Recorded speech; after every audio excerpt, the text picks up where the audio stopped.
Buenos días y bienvenidos una vez más a Global Sensation, el podcast en el que aprendes macroeconomía internacional mientras limpias el horno. Yo soy vuestra locutora Celeste Miranzo, especialista en relaciones internacionales, estudios latinoamericanos y derechos humanos. Hoy nuestro tema del día es la aparente ola de inflación que se está desatando en todo el mundo desde el año 2021, justo después de que se desencadenara la pandemia. En el último año los precios de los productos y servicios más básicos han subido más de un 10% en Brasil, un 7% en México, un 6,5% en España y un 7,5% en Estados Unidos. Estos son datos de la OCDE, pero yo como residente en México les garantizo que los precios en México no están subiendo solo un 7%. Y si tengo que decir fuente Celeste Miranzo, es entre un 20 y un 30.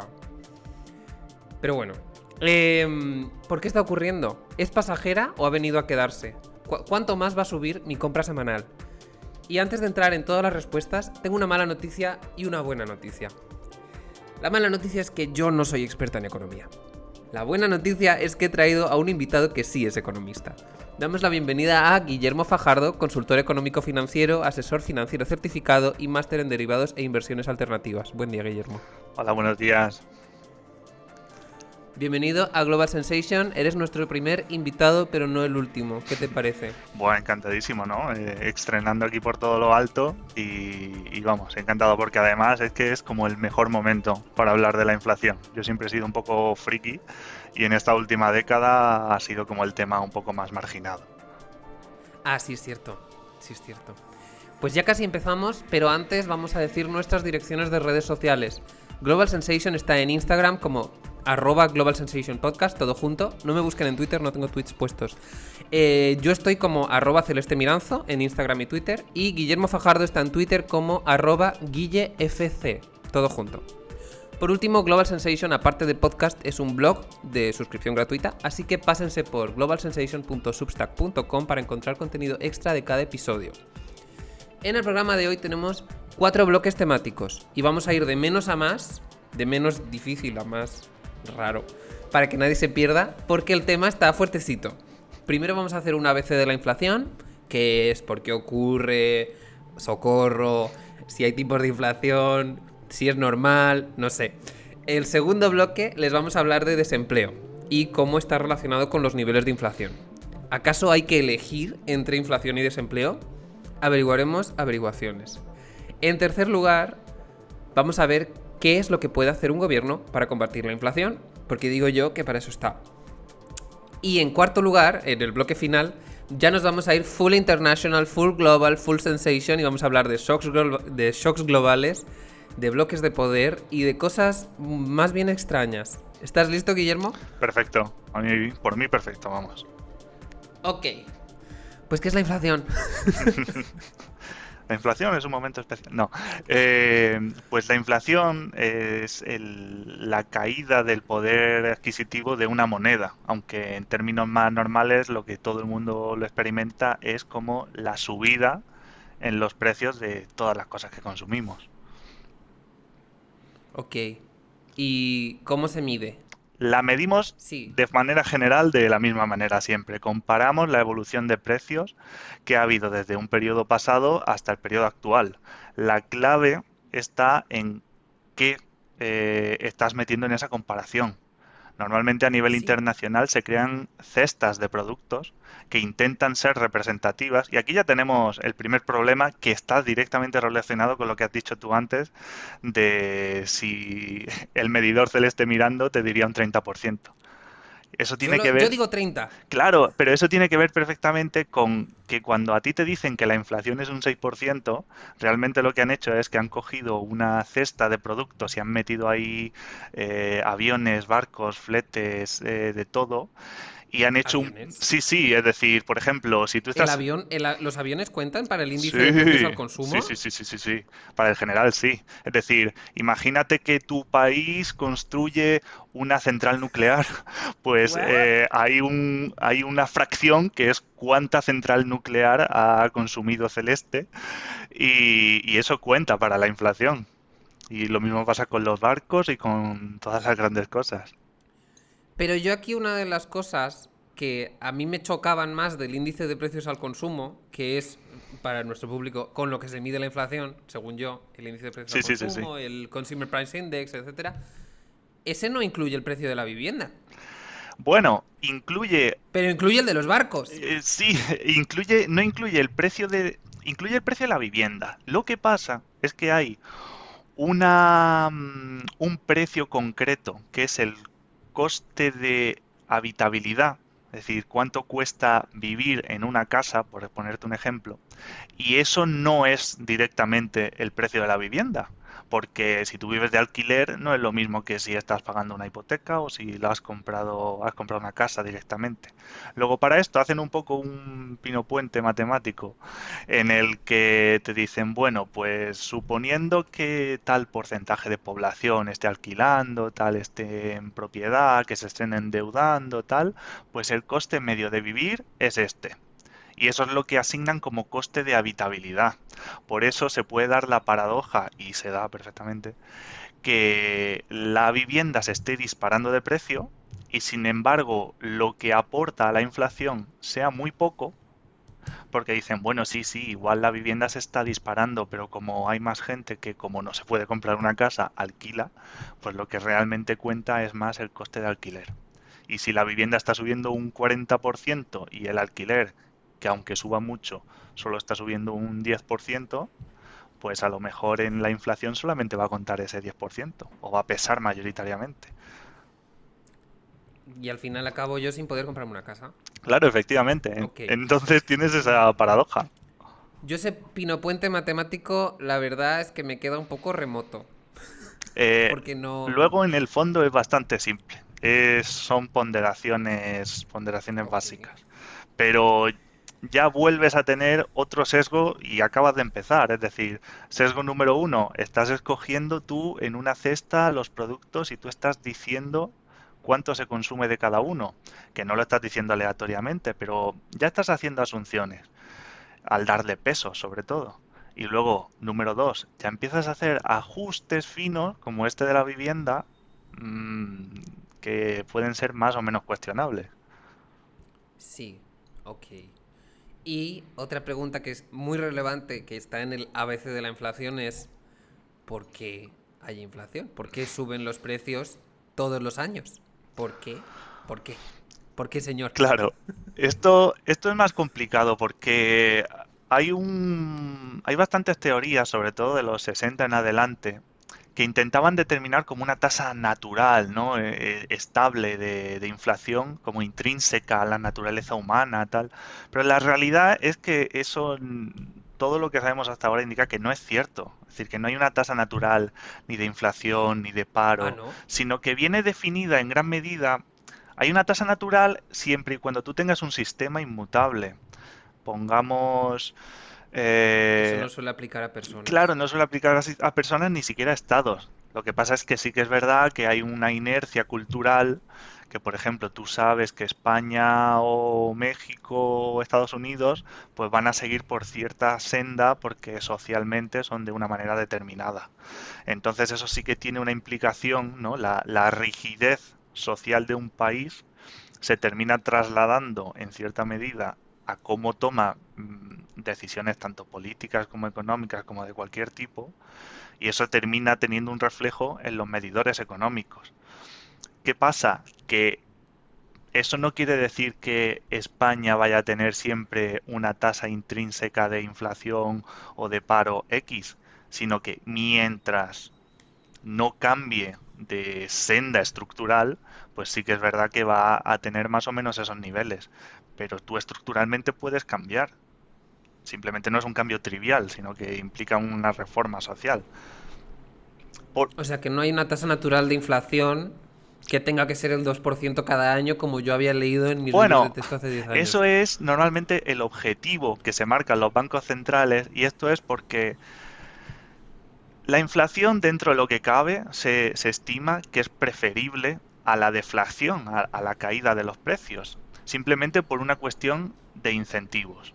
En el ¿Qué sen- pasa cuando hay... Ah, perdón, perdón, Sí, perdón, sí, perdón, sí, perdón. sí. No, no, es perfecto eso. Cuando hay deflación, la deflación, para aquellos oyentes que no lo sepan, es una caída sostenida en el tiempo de los precios. Básicamente es lo inverso a la inflación. Claro, La deflación, que puede sonar muy bien en el sentido de, oye, pues cada año el mismo dinero va a poder comprar más cosas. Si tú antes te podías comprar un ordenador potente con 1.000 euros, a lo mejor el año que viene esos 1.000 euros te dan para comprarte uno 15 veces más potente. El problema de Eso esto, suena bien. eso ¿Por qué suena, eso no eso es suena bueno? muy bien. ¿Por qué eso no es bueno, El Guillermo? problema, claro, es que cuando tú estableces unos incentivos de esa forma, la gente va a tender a aguantarse el máximo posible antes de generar ningún tipo de Ah, consunción, ¿no? De actividad económica. Y eso puede generar una cascada que normalmente, por esto que comentábamos antes, de los economistas muchas veces siendo más matemáticos de la cuenta, está un poco exagerada.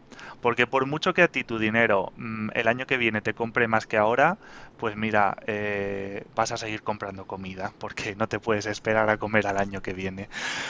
sí. Pero, pero el efecto sí que podría ser bastante negativo y sobre todo, igual no negativo en el largo plazo, porque ya veremos después cómo las expectativas juegan aquí un papel muy importante, pero el shock inicial de cómo tenemos estructurado el mundo hoy día de cadenas de suministros y tal sería gigantesco, demoledor. Entonces, Ok. normalmente a lo que se apunta, lo deseable sería un poco la estabilidad de precios. Pero por esto que hemos hablado, se asume que la inflación es, en todo caso, algo preferible a la deflación, pues en vez de quedarnos en el 0%, que si nos desviamos un poco hacia la deflación puede ser un problema, pues ponemos un Ujú. objetivo ligeramente más alto, el 2% de inflación, como para tener ese colchón, ¿no? Por De si seguridad. acaso. Sí, Ok, o sea que no es. O sea, yo lo que tenía entendido es que si el índice de subida de precios era el 0% y los sí. precios ni subían ni bajaban, eso era horrible y era como estar rozando que la crisis la tengas aquí en el cuello soplándote en la nuca diciendo, ya estoy Es... aquí, Esto, ya estoy claro, aquí. Y. es verdad, es que se suele decir siempre así. Pero Ok, suele ser por entonces. correlaciones que se suelen establecer, ¿no? Es decir, esto es un Ajá, poco el tema del ceteris paribus, ¿no? De si todo sigue exactamente igual y solo cambio esto, igual es que está yendo algo mal. ajá. Pero no tiene por qué. Es decir, en un entorno que a lo mejor la economía está creciendo poco, ¿por qué ibas a querer tener inflación? Entiendo. O sea que, de normal, si hay una subida de precios del 0%, los economistas dicen que a lo mejor te puede hacer un efecto cascada de aquí, aquí, aquí, aquí, aquí, aquí, y hay una crisis. Claro, Pero a lo mejor no. claro, está muy Ok. relacionado con los niveles de producción y de crecimiento que haya. No es lo mismo tener un nivel alto de inflación con un nivel alto de crecimiento que un nivel alto de inflación sin crecimiento o viceversa. Esos son escenarios raros que suelen ser indicadores de que algo va mal. Lo raro aquí es que te desalinees mucho entre tasas de crecimiento e inflación. Ahí suelen ser indicadores de que algo se está cociendo raro. Ok. ¿Y tienes algún ejemplo de eso? ¿De cuando se Pues desalinean la inflación y el crecimiento? sí, pues mira, ahora mismo tenemos un ejemplo en vivo e indirecto ahora mismo con Turquía. Turquía Ah, desde el 2005-2006 hizo un truquito de cambiar su moneda, ¿no? Esto que por ejemplo lo han hecho mucho en Venezuela y en Argentina, había habido una inflación histórica alta y lo que habían hecho es cambiar su moneda de, oye, pues 1.000.000 de liras turcas de antes te lo cambio por una nueva lira turca, ¿no? Entonces ahora una moneda equivale a 1.000.000 de las de antes. esto lo ha hecho México. Eso Esto lo también, hizo sí, México en lo han los 90. hecho, vamos, y España en su día también lo hizo, sí. Los sospechosos habituales un poco, la verdad. Pero, pero bueno, ¿qué pasó? Desde Pillaba. entonces, la lira turca y Turquía en general, la economía les fue yendo muy bien, muy bien. Empezaron a hacer las cosas bastante bien, atrajeron muchísima inflación, sobre todo de Europa, que se estaba en ¿Inflación o inversión? inversión, perdón, inversión.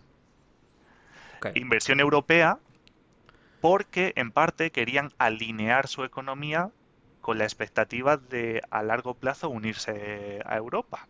Plan que luego se fue a tomar por saco por la deriva autoritaria que tomó Erdogan. ¿Qué pasa? Y porque sabemos cómo son en la Unión Europea, que Sí, son sí, un sí, sí, poco sí, in sí. the racist side. Sí, Y dicen, no, completamente. Turquía no, y luego los ves. De hecho, es que Erdogan se lo puso un poco como en bandeja. Yo lo veo así, porque si simplemente hubiesen tenido que rechazar a Turquía, pues hubiese sido como en plan de, bueno, vaya racista, no sé qué, no sé cuánto. Entonces hubiese sido como demasiado evidente. Pero Erdogan, como se puso autoritario, pues claro, dijeron, es por ah, es que autoritario, ya no está. respetas los derechos humanos. Hungría, tú escóndete, Claro, que no efectivamente, se te vea. exactamente, es eso.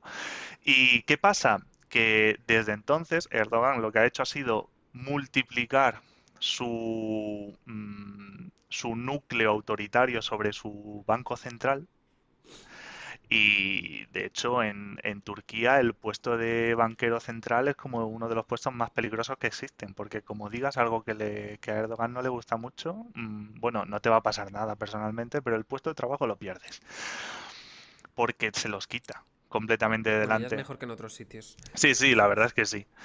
Pero ¿qué pasa? Que durante estos años en los que todavía no había pasado esto, en Turquía estaba habiendo unos niveles de crecimiento gigantescos y no estaba habiendo niveles de inflación altos. Y esto era una anomalía, esto que te pueda pasar durante 5 años, 6, 7, o incluso en el caso de China, que tenía como mucho trabajo para alcanzar los niveles de crecimiento de muchas décadas sin haber crecido demasiado, podría ser Ujú. normal. Pero en el caso de Turquía era un poco raro. ¿Qué ha pasado? Cuando se ha visto que este nivel de crecimiento se estaba sustentando en un montonazo de deuda que estaban escondiendo a través de bancos, un tipo de bancos en la sombra, ¿no? Es decir, que toman préstamos pero no los contabilizan como préstamos. Entonces se está viendo que, claro, que aquí realmente lo que estaba pasando es que tú en gran medida estabas creciendo a base de deuda. Y en el momento que no has Ah, podido mantener esa deuda, porque ya los grandes bancos europeos no te dejaban dinero porque toda la cúpula política europea te está diciendo que no molas, pues Turquía se pone en un gran aprieto. Y aquí es donde Turquía empieza a tener unos desequilibrios muy grandes que han intentado suplir imprimiendo moneda. Se han visto ante la tesitura de ¿qué hago? ¿Me como la hostia de este reajuste o intento mantener el crecimiento a toda costa? Y han escogido lo último. Y están imprimiendo, de hecho, están imprimiendo dinero como si no hubiera un mañana, hasta el punto de Erdogan decir que los intereses son el demonio y que no hay que subir los tipos de interés porque eso es básicamente atacar a la naturaleza del dinero y de la esencia. a la naturaleza del Sí, dinero. es una Ahora nos fiesta eso. explicarás. Ahora nos explicarás un poco más sobre los tipos de interés, sobre imprimir más monedas, Sí. sobre todas estas recetas mágicas contra la inflación, o no tan mágicas, o más bien malas, o lo que sea. Pero nos lo cuentas en breve, Sí, sí, sí. prontito. Pero lo que tiene que quedar claro aquí entonces es que Turquía actualizó su moneda para que valiera, para que 1 millón fuera uno y que estaba creciendo a partir de una deuda secreta que no estaba Sí. comunicando a los demás. Se pasó. Esto, por cierto, también es lo que hace China. Lo que pasa es que China puede hacer lo que ¿A quiera. China quién le va a toser? Claro. ¿Le vas a toser tú? Sí, sí, yo Yo no, no. porque vamos. Entonces vamos a hablar también de, aquí que estamos todavía en el ABC, de la oveja negra de la familia inflacionaria, la hiperinflación. ¿Qué es la hiperinflación? Bueno, técnicamente la hiperinflación se define como una tasa sostenida de inflación que sea además muy alta. Creo que el nivel baremo estaba puesto en un 50% durante 3 cuatrimestres seguidos. No, no recuerdo si era el 50%. Pero Ujú. realmente la hiperinflación, y aquí viene la clave, yo creo que en cierta manera deja muy de lado el aspecto económico matemático para convertirse en un fenómeno social, completamente Sí. social, y que tiene muchísimo más que ver con un análisis de comportamiento de los individuos a gran escala que con simplemente unos procedimientos matemáticos. Y de hecho, todos los Ujú. grandes Nobeles que está habiendo últimamente de economía, o muchos de ellos, se los están llevando sociólogos. Y se los están llevando sociólogos por este tipo de análisis, que son los que realmente te hablan de, oye, en situaciones más extremas, cómo empieza a comportarse la gente, cómo individualmente y cómo se traslada eso a comportamientos colectivos. La hiperinflación, el problema que tiene es que se vuelve en muchísimos casos una profecía autocumplida o una espiral completamente incontrolable. Ujú. Y pues imagínate, es que si tienes oyentes argentinos, pues ellos ya lo habrán en cierto grado vivido. No hablemos ya de Venezuela o no hablemos ya de, Ujú. de otros puntos. Y en Turquía están surfeando ahora, están en el punto de Sí. ¿tenemos hiperinflación o todavía no? Su inflación ahora mismo, yo lo vi ayer en el stats de la OCDE, es el 50. Sí, sí, sí, sí, sí. 50. Y eso es mucho realmente, porque Pues es que imagínate. las cosas valgan la mitad más Sí, de un año para otro. sí, aunque Pero Turquía está haciendo ahí cosas un poquito raras también, pero esto no es ciencia, ¿vale? Lo que voy a decir. Que conste para nuestros oyentes, esto es percepción. Pero mi percepción de residente en México es que realmente aquí la inflación se ha vuelto un fenómeno sociológico. De que la gente. O sea, lleva un año. Hace un año que los economistas están hablando de que hay una inflación. Pasajera, no se sabe. ¿Se quedará? ¿Es peligrosa? Tampoco se sabe. Todos tienen sus teorías.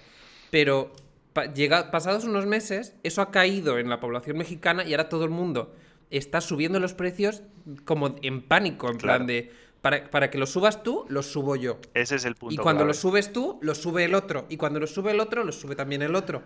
Ese Y, es el y punto clave. realmente, si la inflación es de un 7%, la gente percibe que hay mucha más inflación de la que realmente debería haber y sube los precios acordemente. Y lo que valía ayer 400 hoy vale 500. Y eso no es un 7. Sí, Eso es una subida de un 25. es que eso es Yo muy estoy viendo importante, eso y sí. lo juro aquí delante de este Zoom. Eso es hiper importante, te lo digo completamente en serio. De hecho, ayer estaba hablando con mi hermano y me pasó una foto de él es muy de cabrearse, ¿no? Con noticias y cosas por el estilo. Y era Ujú. literal un artículo de Forbes diciendo, trabajadores, que la inflación sea la más alta en los últimos 40 años no quiere decir que vuestros salarios tengan que crecer al mismo ritmo. Y yo, pero claro, imagínate, pero ¿por qué está diciendo la clave? Esto es bastante, vamos, yo si viera eso, yo me cabrearía un montonazo. Pero ¿por qué dice eso? Porque realmente el punto de inflexión donde la inflación se vuelve un problema gordo es Ujú. no es cuando simplemente empiezan a subir los precios, sino cuando, como tú justamente has dicho, empieza a calar en la población la idea de que están subiendo los precios y que por eso se necesita hacer una actuación que Ujú. puede ser, pues oye, si yo soy el frutero o yo soy cualquier vendedor, pues subo mis precios un poquito como para protegerme, o si yo soy un trabajador, pues pido, oye, súbeme el salario un poco. Y sobre todo la Ujú. clave es cuando se empieza a notar un aumento de los salarios. Ese suele ser el punto clave donde ya es muy difícil parar la inflación. Sí, aquí en México los salarios no están subiendo, eso sí te lo digo. También, es De, verdad, hecho, también es de hecho, están importante bajando. decir que la inflación normalmente, sobre todo en lo que vienen siendo los productos básicos, la cesta de la compra y tal, es más alta de la que se suele comentar por un fenómeno que no sé si has escuchado que se llama Ah, shrinkflation, sí. La que reduflación. sí, sí, sí, eso. Se da muchísimo allí en México no lo sé, pero aquí en España se da muchísimo y en Estados Unidos también, que es esto de, oye, te voy a vender, no, no, las patatas te las voy a vender al mismo precio. Lo que pasa es que ahora a lo mejor te pongo un 30% menos de patatas en la bolsa o algo por el estilo. Eso sigue siendo un aumento de precios Hmm, encubierto. sí. Sí, esto yo creo que aquí se hace, en México se hace menos, porque aquí es como, es que me da igual. Ahora vale un 30% más y punto. Y te fastidias. Sí, Y si el pan valía 37 pesos antes, ahora vale 42. la Y, inflación de cara. y la que soporte. Em, pero esta discusión sobre la subida de los precios y los salarios es bien importante porque eso es lo que al final percibe la gente. En plan, si yo Sí, gano $1.000 al mes, pongamos, y antes con eso me podía hacer 4 compras y ahora me puedo hacer 3, realmente mi nivel de vida está bajando. efectivamente. Entonces hay una competición entre cuánto puedes comprar con tu salario Ujú. y cuánto suben los precios. Sí, ¿Verdad? sí, Y sí. la clave o el inicio de este segundo bloque de nuestro programa, que era la discusión entre el desempleo y la inflación. ¿Cuál es la relación entre el desempleo y la inflación? Bueno, ¿Quién es Philips? ¿Para qué trabaja? bueno, Philips, es que esto es súper interesante porque el pobre Philips, que por cierto es tocayo mío, se llama William, se llamaba, Depp. es uno de estos, es uno de estos personajes muy curiosos. Era de Nueva Zelanda y se crió en una granja y era una persona muy, claro, criarte en una granja en los años 20, en los años 1910, pues imagínate, en Nueva Zelanda. Pero el tío era un genio y aprendió, se sacó una ingeniería eléctrica por su cuenta recibiendo libros por correo. Y era el típico super nerd que le arreglaba y le inventaba cacharros a todo su pueblo. Era un locuelo. Se fue a China, se fue a Rusia, se fue a Londres, participó en la Segunda Guerra Mundial, Oh, lo capturaron. ok. Mientras estaba capturado, se dedicó a construir como versiones en miniatura de electrodomésticos para que los que estaban allí presos pues, pudieran hacerse test y cosas por el estilo. Un personaje. Ah, Y el caso es muy que bien. cuando terminó escapando de donde estaba capturado y volvió a Inglaterra, él estudió sociología. Él había estudiado Ah, amigo. ingeniería eléctrica y luego, fascinado por la capacidad de gestión y las dinámicas que se generaban entre los presos que habían sido sus compañeros, dijo, oye, aquí hay chicha, aquí las personas y cómo se organizan, aquí hay algo más que no estamos viendo. Y se dedicó a estudiar sociología.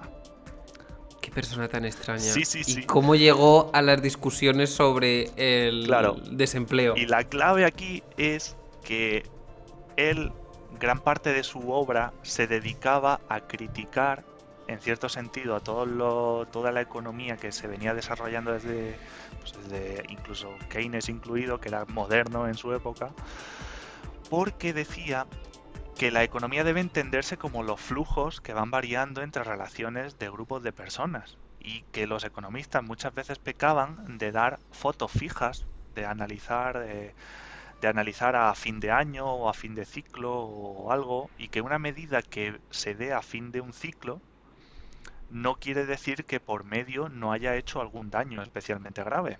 Es decir, Ujú. imagínate, es como si un médico te dijese, oye, mira, sé cómo tienes la columna muy mal. Así que lo que voy a hacer es, te voy a abrir por la mitad, te voy a sacar toda la columna y luego la voy a remodelar y te la voy a poner otra vez. Cuando termine de ponértela, va a estar perfecto. Y claro, ese médico está obviando lo evidente. Tú no puedes sobrevivir a que en un punto intermedio te quiten la columna.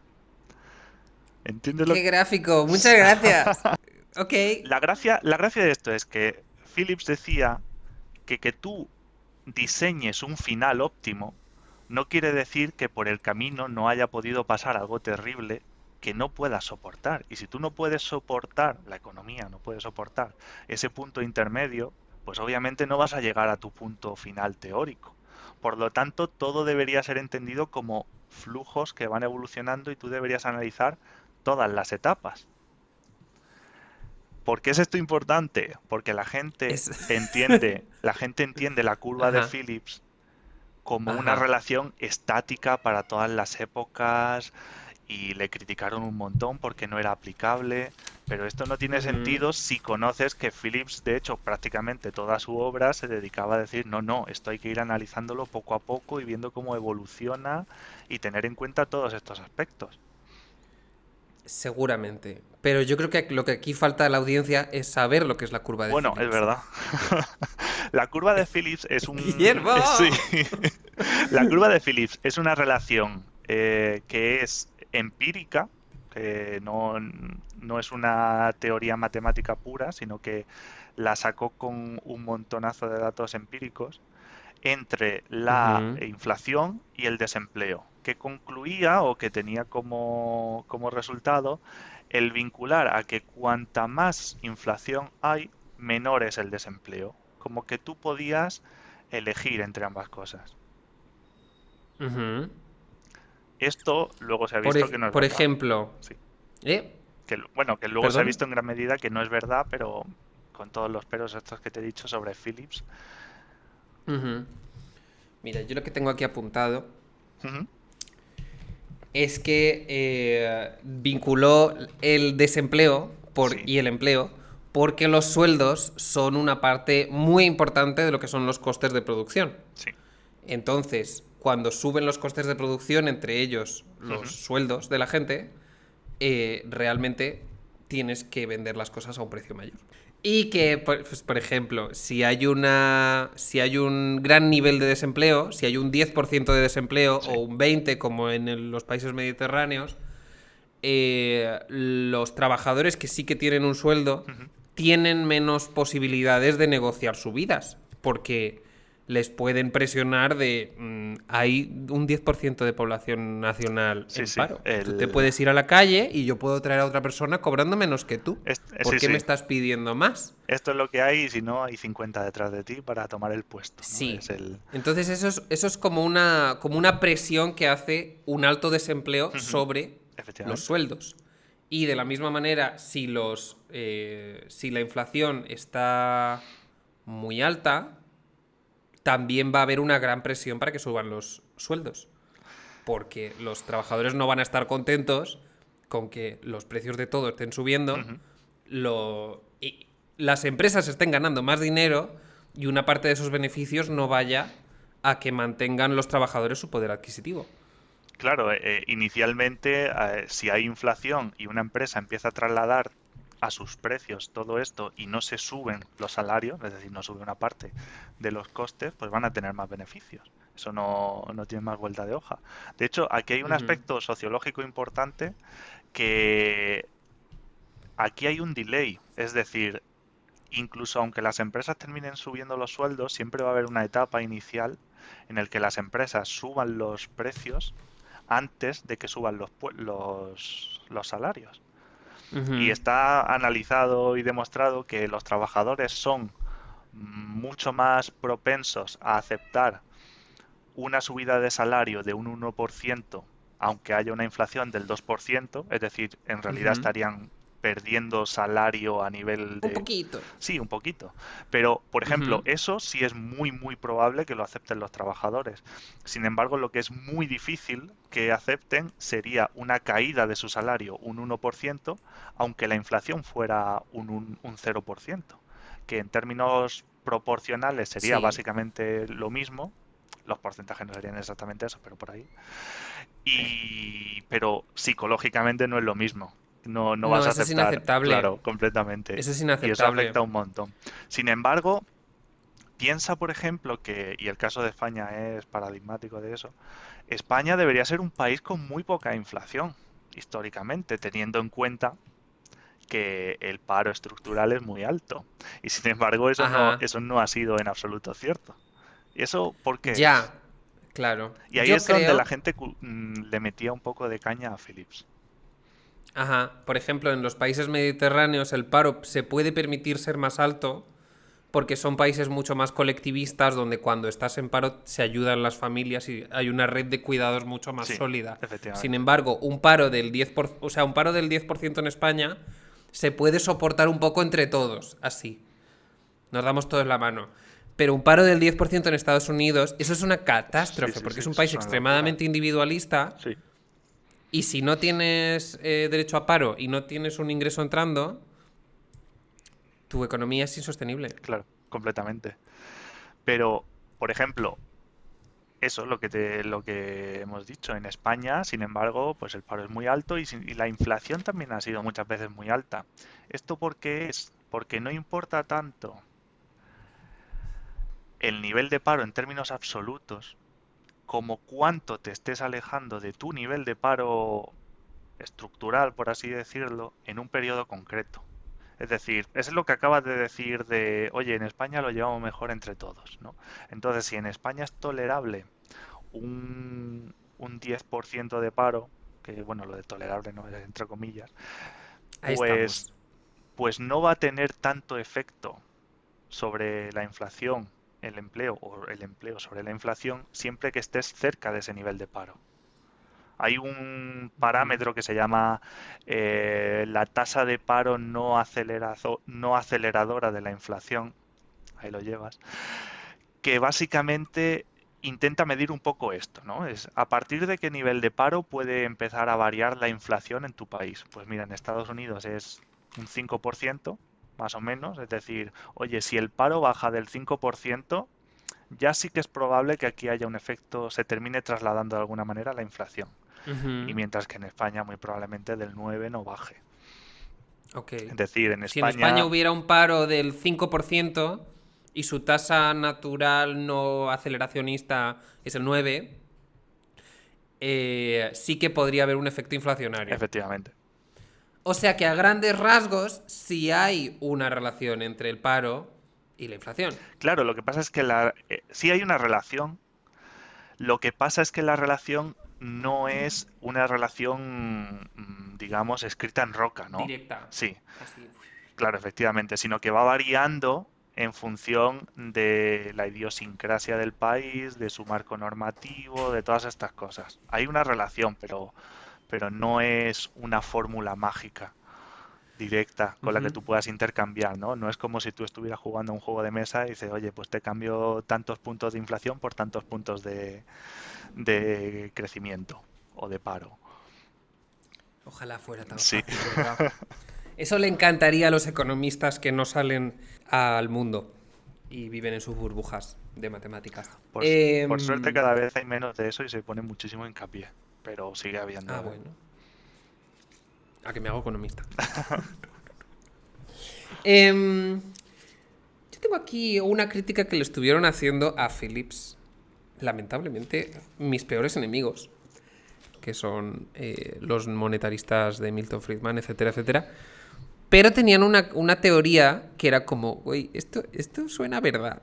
Que era sobre cómo se retroalimentaban mutuamente el paro Sí. y la inflación con respecto a expectativas.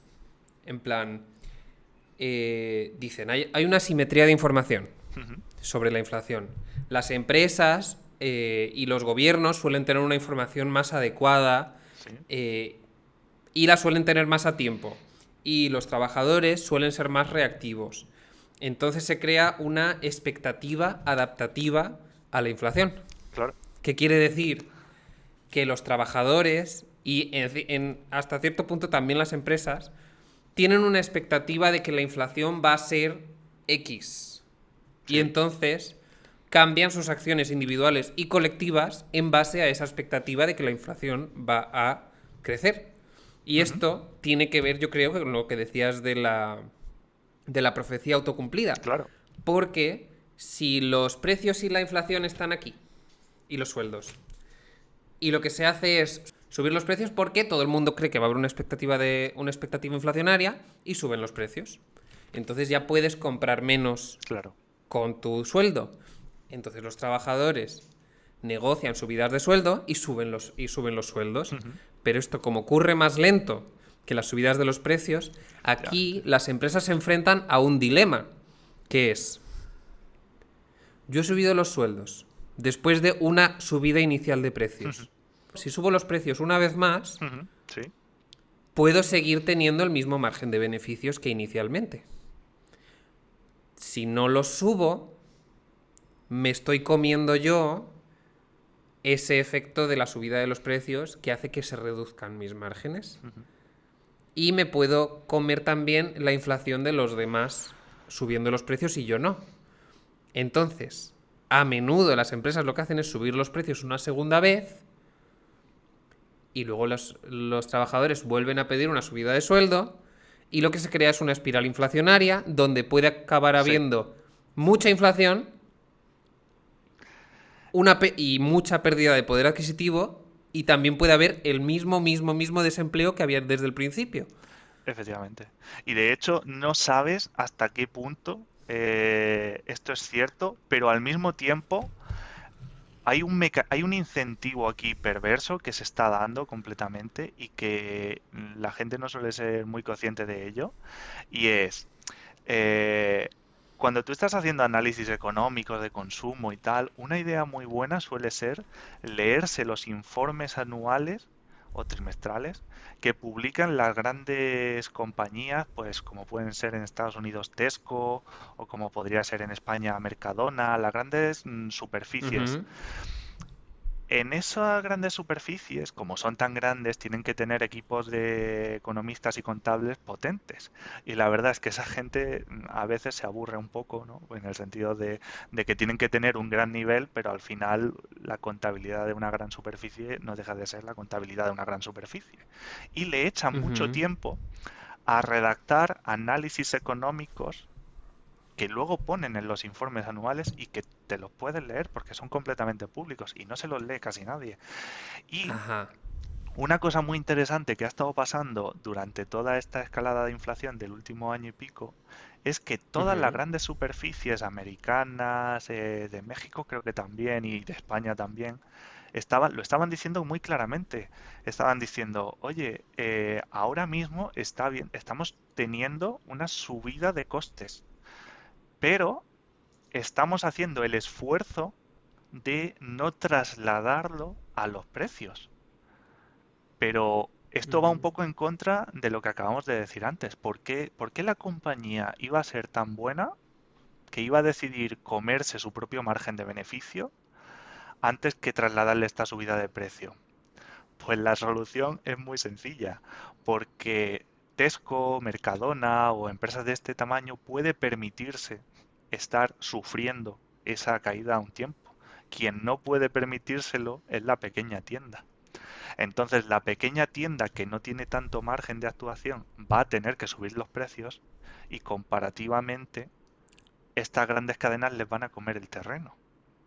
Ah, les estás haciendo dumping. Claro, no llega a ser dumping porque no están a Mm, pérdidas, pero por ahí van los Es la misma tiros. Sí, estrategia. sí, sí, sí, sí, Es la sí. misma estrategia. Para nuestros oyentes, si el litro de leche en la tiendita de la esquina vale $1, lo estoy poniendo aquí como Ujú. si nosotros compráramos en dólares, yo en pesos y tú en euros. Sí, Si el litro de leche en la tienda de la esquina vale $1 y lo tiene que subir a $1.10, la gran superficie, el Walmart, el Mercadona, lo puede seguir manteniendo a $1 porque en el gran panorama de las cosas sigue ganando mucho dinero.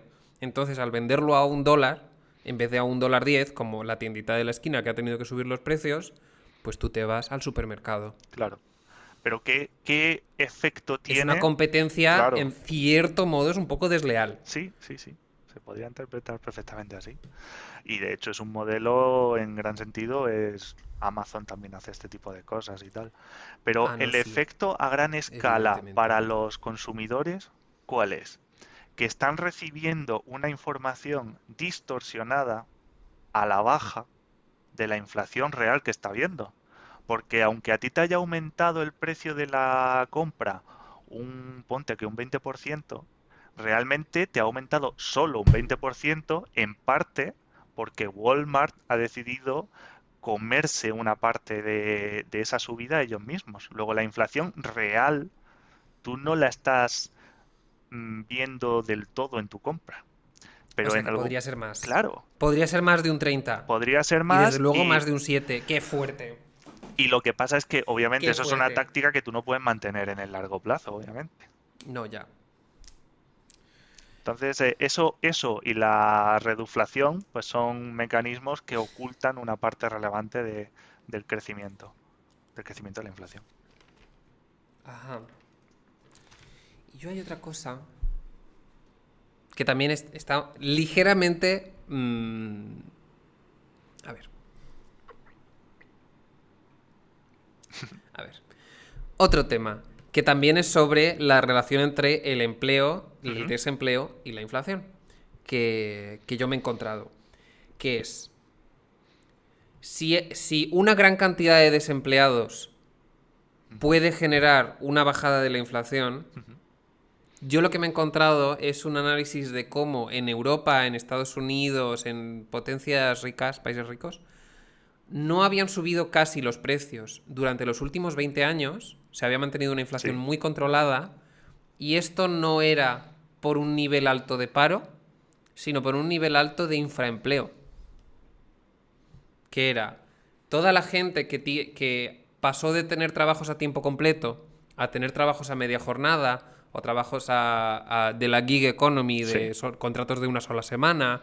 O sea, en el momento en el que bajan tanto las condiciones de los trabajos que ya no estamos viendo toda la full picture como sueldos completos, ujú, sino medios sueldos, sueldos a trozos, sueldos por claro, temporadas, que eso resulta muy fácil para las empresas y para los gobiernos como medida de controlar la inflación, y al mismo tiempo se está devaluando mucho la calidad de vida de efectivamente. la gente.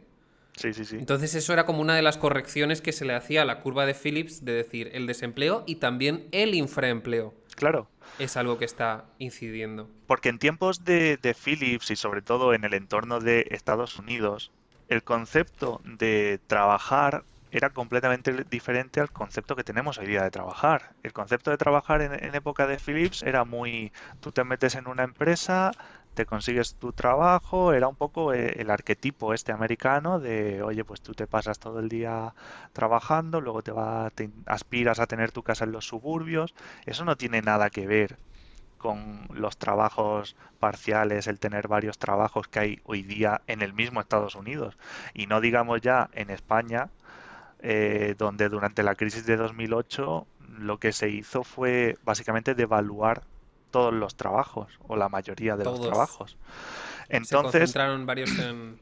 Se claro, concentraban varios en una sola persona, se inventaron los mini jobs efectivamente, que... ¡Qué vergüenza! es ¡Qué que vergüenza! completamente. ¡Qué Entonces, no es lo vergüenza! mismo.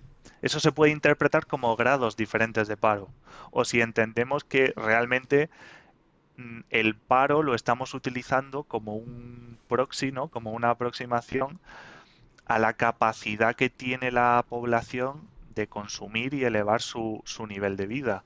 Pues me da igual que tu nivel de paro sea un 0% si es porque coges a la gente que está en paro y la pones a trabajar picando piedras.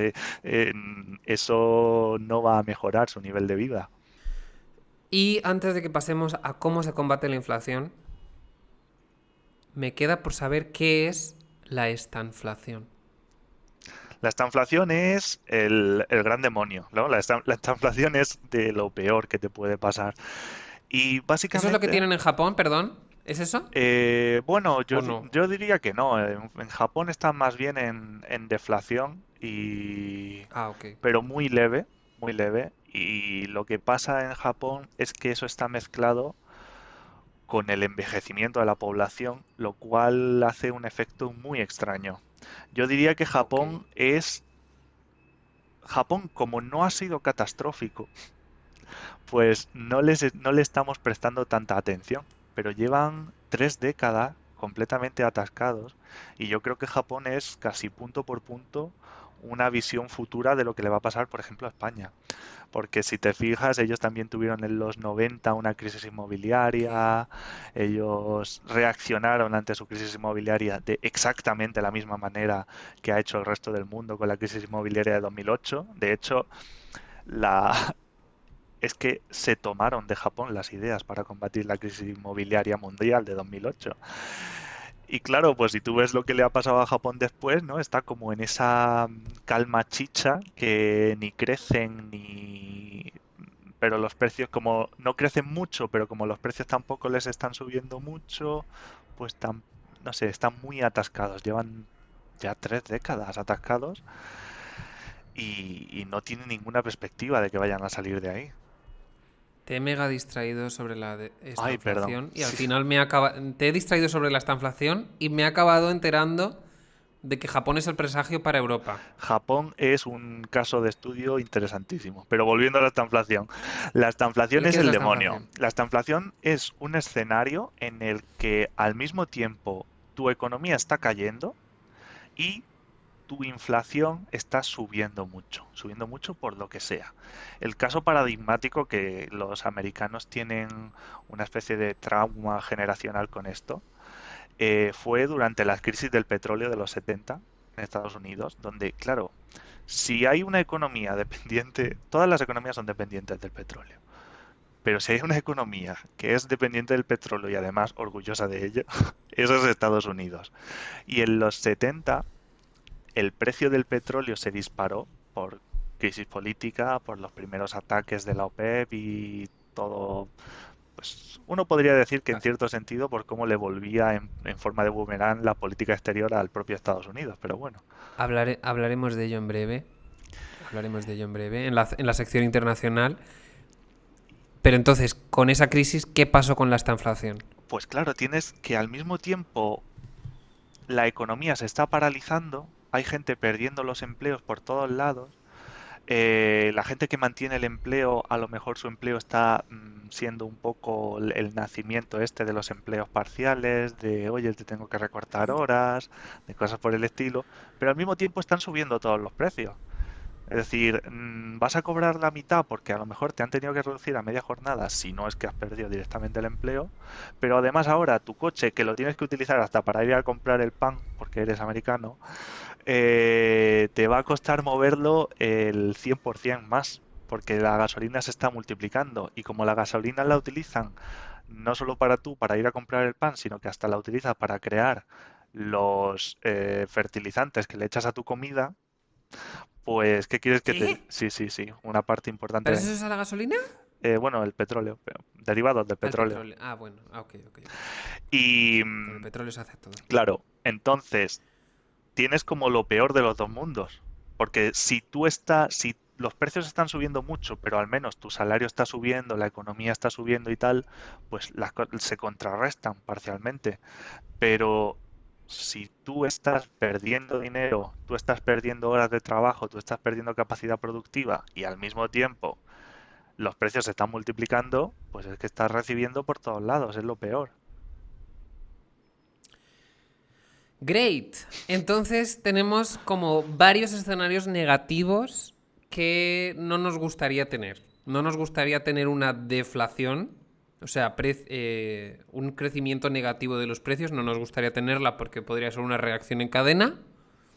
No nos gusta tener la inflación alta porque eso puede querer decir que perdemos poder adquisitivo y Ujú. los sueldos tienen que ir parejos y se puede crear una espiral inflacionaria. Y tampoco queremos los precios en hiperinflación, porque eso además eso es una pesadilla en vida.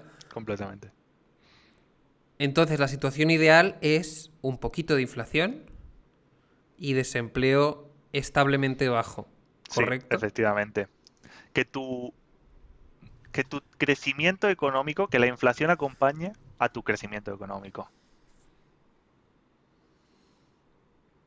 Ok, Deseablemente que tu vale, crecimiento esté algo por encima, ¿no? Pero deseablemente. Y entonces nos encontramos ahora en la tercera sección, que ya no es solamente la inflación ocurriendo así como un fenómeno meteorológico de hoy hace sol, hoy suben los precios, sino qué pueden hacer los gobiernos contra la inflación. ¿Qué pueden hacer?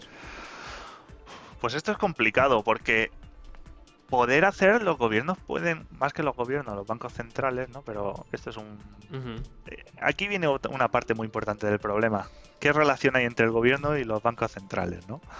Los bancos ¿Qué es el Banco centrales, Central? ¿Qué es un Banco Central? Explícaselo a nuestro público, por favor. los bancos centrales son entidades, como su propio nombre indica, centralizadas, que son las encargadas de controlar completamente la oferta monetaria y, es decir, qué cantidad de dinero, vamos a simplificarlo a decir, oye, Sí. ¿cuántos dólares hay en la economía? Pues eso lo decide la Reserva Federal en el caso de Estados Unidos. Y Ajá. esa lo hace mediante varias herramientas, pero en esencia eso es lo que hacen. ¿Y eso es parte de un gobierno o no? Es una pregunta trampa. Se supone que los bancos centrales son independientes y deberían ser independientes, pero lo cierto es que en gran medida no lo son. Siempre van a tener un cierto grado de independencia, pero por ejemplo tienes el caso de Turquía que hemos dicho antes, que cuando un banquero central es independiente, pero cuando hace algo contrario a lo que le dice el presidente, pues lo quitan de en medio. Entonces, pues tan independiente no eres. Ujú.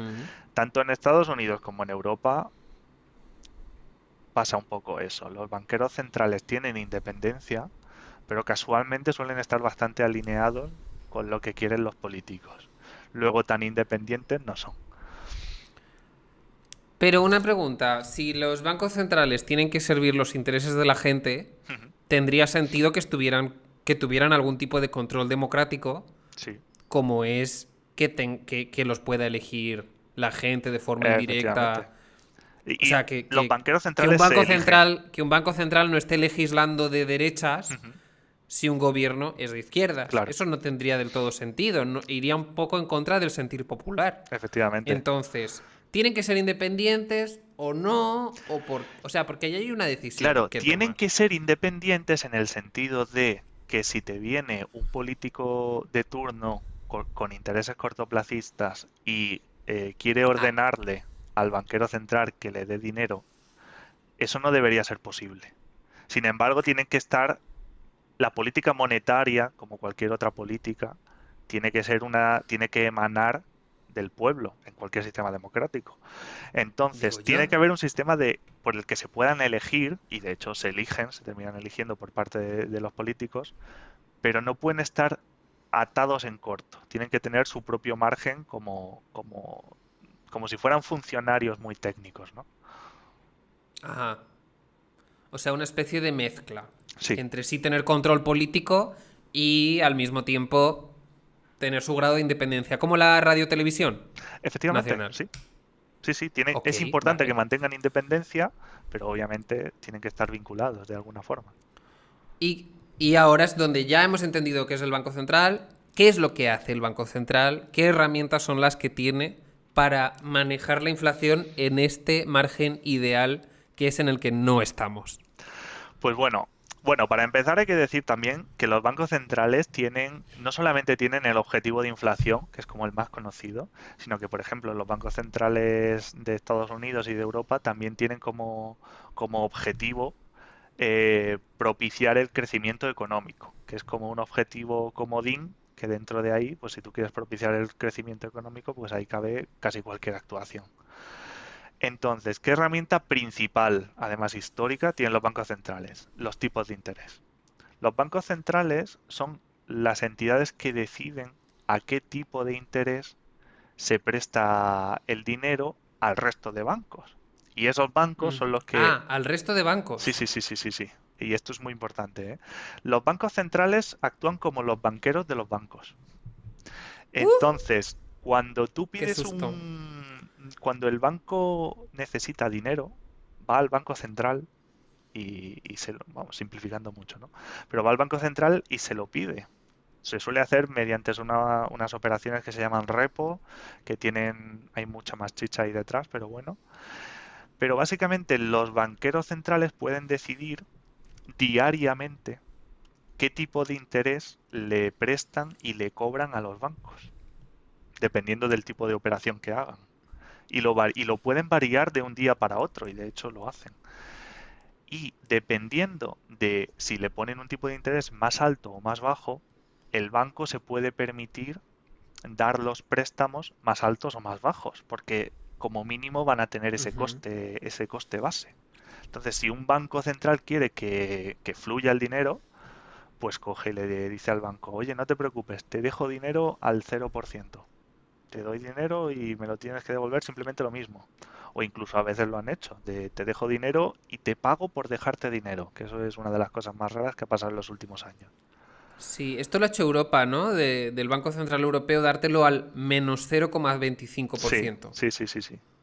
De yo te doy un poquito. Esta parte ni me la devuelvas. Sí, sí, Pero lo sí, sí. demás sí, pero esta parte ni. No.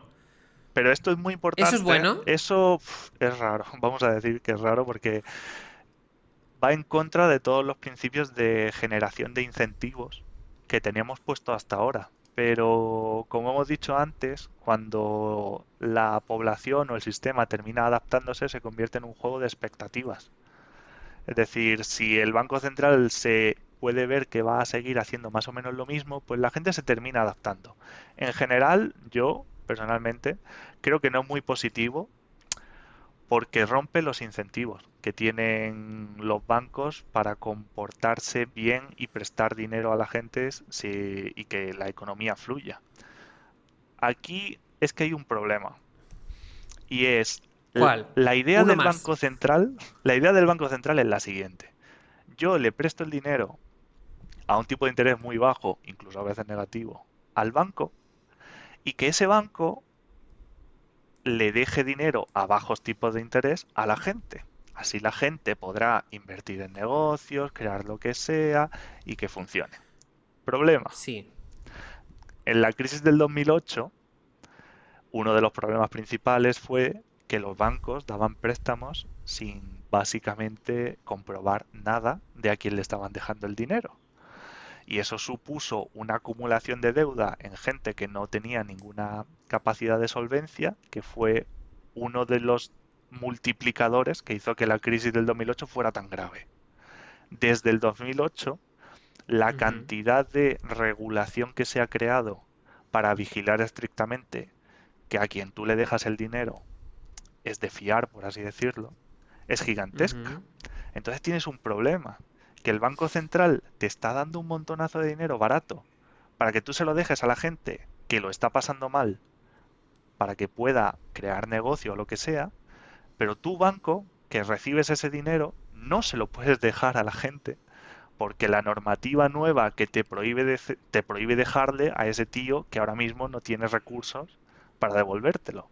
Eso es un problema histórico, pero que ahora se ha agravado mucho, que se suele decir que el mecanismo de transmisión de la política monetaria está roto. Es decir, la cadena que une el Banco Central con el banco, contigo como persona al final, está un poco roto, en el sentido de que el banco no tiene libertad para dejarte ese dinero. A que acierta un problema, ¿qué te apuestas? El Banco Central le deja dinero a los bancos a un tipo barato. Sí. Entonces, los bancos, en vez de prestárselo a la gente, Ujú. lo invierten en productos de inversión de alto riesgo y así ganan muchísimo dinero en vez de estimular la economía y se hacen ultra ricos. ¿Esto ocurre? Eh, no del todo así, pero por ahí van los tiros. En el sentido de el banco muchas veces, aquí hay que decirlo, no es una entidad malvada que esté ahí haciendo eso, sino que sobre todo desde la crisis anterior están bastante atados de pies y manos. Los que no están atados son las grandes entidades de inversión. Claro, el banco, tú imagínate que tú eres el banco y te llega una oleada de dinero a bajo tipo de interés y tú en realidad, tú si pudieras, tú se lo querrías dejar al trabajador normal, a la persona que quiere un negocio, pero no porque tú seas bueno, sino porque al pequeñito le puedes decir, te cobro un 10% de interés. Mientras que si te Y ganan llega, un 10% claro, pero entre si tanto. te llega un gran fondo de inversión o lo que sea y te pide 1.000 millones y tú le dices que le vas a cobrar un 10%, ese tío te dice, pero ¿de qué vas? Porque ya no estás hablando con Pepito de la calle, estás hablando conmigo, a mí me das un tipo de interés más bajo y si no me lo das tú, me voy a otra entidad y lo consigo. Entonces a los bancos, por puro interés propio, les convendría más poder dejarle el dinero a la gente de nivel medio. ¿Qué pasa? Que por sistemas de control del riesgo y tal que hay, que en cierto sentido están muy bien puestos, porque el no ponerlos fue uno de los motivos que nos llevó a la crisis anterior. Pero al mismo tiempo tenemos el Ajá. problema de que el dinero no está llegando a la gente que necesita llegarle, ¿no? Es como esa disyuntiva de no puedes no tener riesgo y dejarle el dinero a la gente que más lo necesita, que es la gente que obviamente más riesgo tiene, porque es la gente que se está jugando el tipo a nivel en la primera línea económica, por así decirlo. No sé si me he explicado bien porque es un poco lioso el tema, No, sí, pero... sí, sí, sí, sí. Y O es un sea, los poco bancos. trágico Ok. Entonces, una de las herramientas los tipos de de interés. la política monetaria son los tipos de interés, pero el sistema por el cual esa herramienta luego se traduce en un mejor nivel de vida de la gente no necesariamente está funcionando y los bancos, la banca comercial se está viendo en la tesitura de o prestar menos o meterse Claro, más en banca de inversión. sí.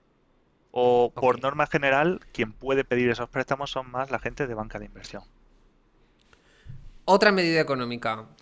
¿Qué pueden hacer los bancos centrales? Los bancos centrales, otra medida que pueden tomar y que de hecho en esta situación que estamos ahora es bastante más posible que puedan tomarla, es que en vez de simplemente tomar tipos de interés diferentes, tú durante un tiempo vas acumulando activos, normalmente financieros o normalmente relacionados con el mercado mm, más importante con el que estés tratando. Y una manera diferente que han tenido de inyectar dinero previamente ha sido comprar activos. Han comprado activos, entonces el Banco Central se queda, ponte que compra activos relacionados con hipotecas, y se los queda el Banco Central. Y el dinero con el que los ha comprado, que se los ha sacado de la chistera, ha entrado en la economía. Pues ahora lo que puedes hacer es simplemente lo inverso.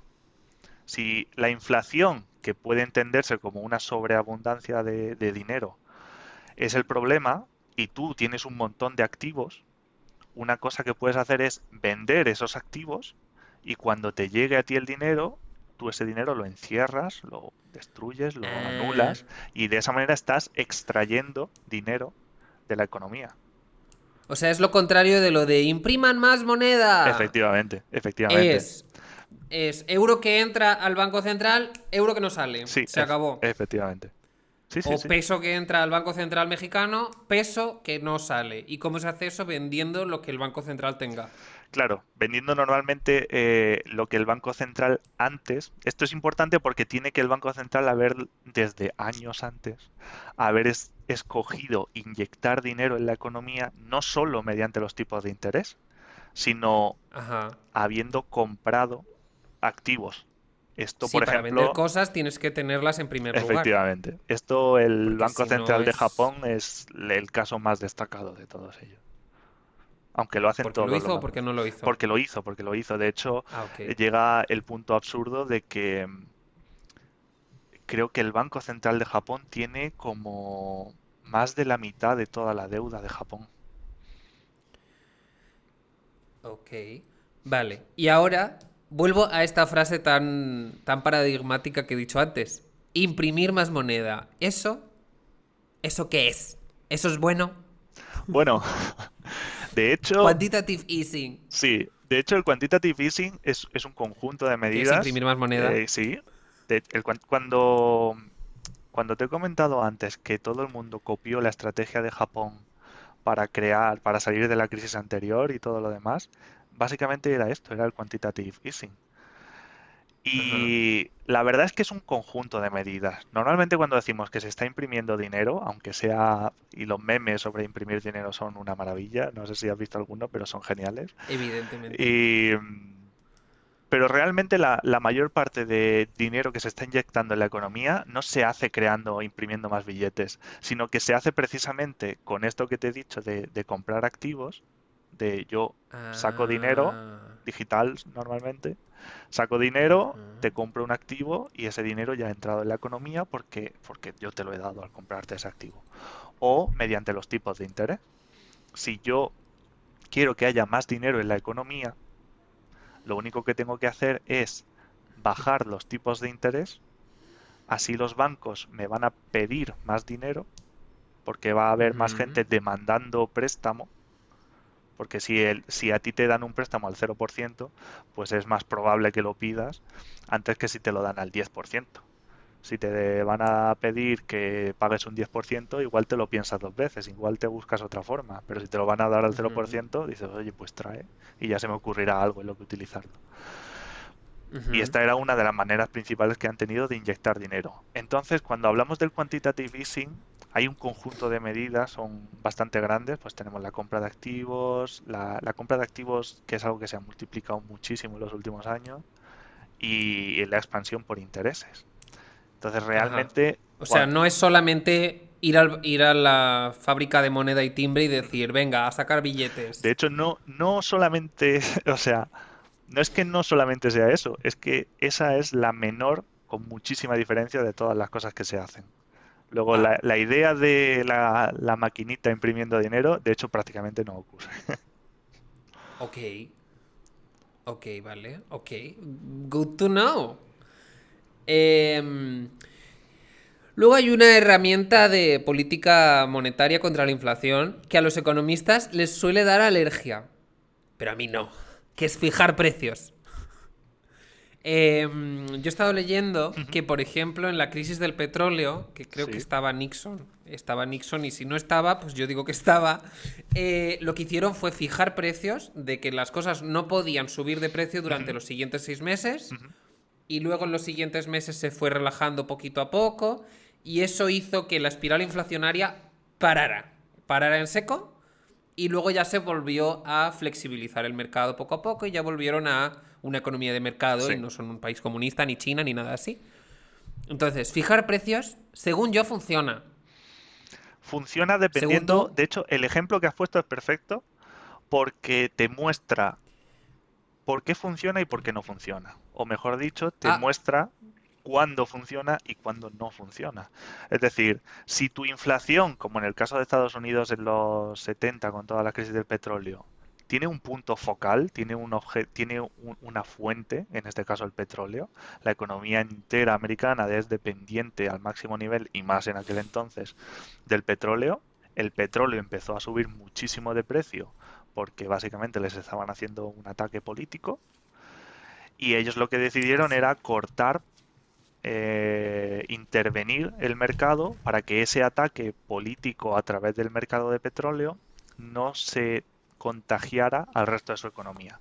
En esas situaciones, un control de precios sí puede funcionar, y, pero puede funcionar Ujú, además perfectamente. Sin embargo, cuando tú tienes un problema general de inflación, en el que está pasando en todos los ámbitos, que se está contagiando a los salarios y todo lo demás, el control de ujú, precios es muy difícil que te funcione. No porque igual si tuvieras el poder necesario pudiera funcionar, sino porque es muy difícil que cualquier estado, sobre todo hoy día con la interdependencia comercial que tenemos, un estado pueda aguantar hacer eso. Es decir, si tú pones controles de precios, casi todas tus ujú. importaciones y exportaciones van a empezar a tener problemas. Y esos problemas tú los vas a tener que suplir de alguna manera, que tengas básicamente unas reservas de dinero gigantescas con las que compensar esto. Y Ajá. casi ningún país las tiene. Nuevamente, ejemplo muy claro, Turquía. Turquía hace muy poco, hace un mes y pico, intentó hacer un truco muy chulo, Estos que turcos sí, sí, sí, sí, además increíble. se Dijeron, pasan.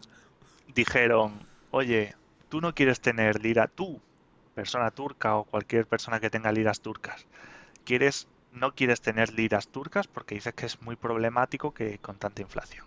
Pues mira, yo lo que voy a hacer es que todo el dinero que tengas en liras en el banco, cuando tú te lo vayas a llevar, te voy a meter más liras para que en conjunto tengas el mismo valor en dólares que tenías al principio.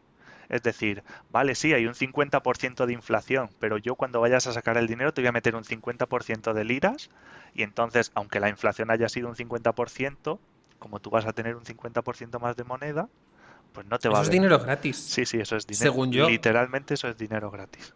La idea de esto no era, no era hacerlo ad infinitum, sino atacar a la raíz psicológica social del problema, la gente teniendo miedo y Ah, huyendo, para hacer ya. eso.